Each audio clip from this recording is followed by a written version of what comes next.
Bedroom मधील video जवळच्या व्यक्तीने काढला। संजय शिरसाट यांनी जवळच्या व्यक्तीवरच संशय व्यक्त केलेला आहे। जवळच्या व्यक्तीने घात केल्याचा शिरसाट यांना संशय आहे। शिरसाट यांच्याशी गद्दारी करणारा जवळचा माणूस नेमका कोण आहे? शिरसाटांचा बेडरूम मधला व्हिडिओ काढला नेमका कोणी? संजय शिरसाट यांनी टू द पॉइंट मध्ये आरोप केलेले आहेत। पैशांच्या कथित बॅगेचा तो व्हिडिओ घरात आलेल्या जवळच्या व्यक्तीने काढल्याचा आरोप शिरसाट यांनी झी 24 तासच्या टू द पॉइंट या मुलाखतीमध्ये केलेला आहे।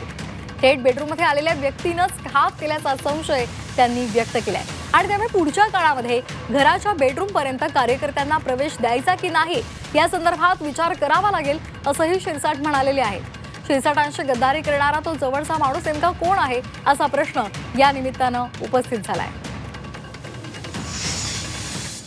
कमलेशजी, सगळ्यात वाईट काय माहिती ना, या पद्धतीचं राजकारण करावं अशा लोकांनी, त्याचं मला वाईट वाटतं।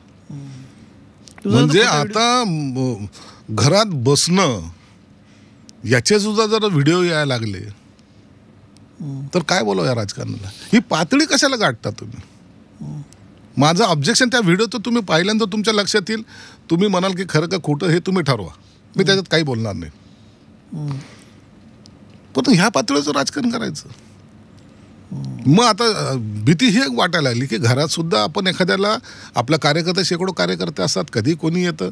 मला तेच तुम्ही म्हणता की हा मॉर्फ व्हिडिओ आहे, पण तुम्ही म्हणता की घरातला व्हिडिओ येतो, माझ्या घरातला आहे। मी जो व्हिडिओ तो आम्ही जो केअरफुली बघितला तर तो कोणतरी असं चोरून काढल्यासारखा व्हिडिओ वाटतोय। मग घरात कोण चोरून काढू शकतं व्हिडिओ? आता कसं असतं, आता आम्हाला सवय अशी आहे ना, कोणी आलं माझ्या आजपर्यंतच्या तुम्ही रेकॉर्ड पहा, आता माझ्या मंत्री झाल्यानंतर सुद्धा माझ्या ऑफिसमध्ये या कधीतरी माझ्याकडे चिठ्ठी लागत नाही कोणाला आतमध्ये बोलताना। बरं, नाव काय, कामाचं स्वरूप काय, कुठून आलात, मोबाईल नंबर द्या, अशी कोणती पद्धत माझ्याकडे नाही गेली 40 वर्ष। आताही मंत्री झाल्यानंतर सुद्धा ती पद्धत माझ्याकडे नाही।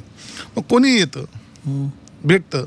आता एवढ्या सगळ्या गर्दीमध्ये किंवा घरामध्ये आल्यानंतर कोणीतरी काय कुठून चोरून व्हिडिओ काढलाय, बरं काढलंय असेल, परंतु तुम्ही राजकीय नेते आहात ना, तुम्हाला तरी काय वाटली पाहिजे ना, का असा व्हिडिओ आपण कसा कोणाला द्यायचा? मला परत त्याच्याकडे मी काय तुम्ही म्हणतात म्हणून मला याच्याबद्दल जास्त विचारावं वाटतं, कारण मला फार याच्याबद्दल विचारायचं होतं, कारण तुम्ही त्याच्याबद्दल क्लॅरिफिकेशन दिलं, तुम्ही म्हणतात तो व्हिडिओ डिलीट झाला, पण तुम्ही तुमच्या घरात आहात, तुम्ही म्हणतात की मी अगदी बन्यांवरती बसलेलो निवांत, अशा वेळेस येणारी व्यक्ती कोणातरी ऍक्सेस असला पाहिजे तुमच्या आतल्या बेडरूमचा, अशी व्यक्ती फोटो काढते, हीच भीती वाटायला लागली ना आता, की आता कुणाला घरी बोलवायचं पण नाही की काय, म्हणजे घरात आलं तर कडी कोंडा लावायचं का काय?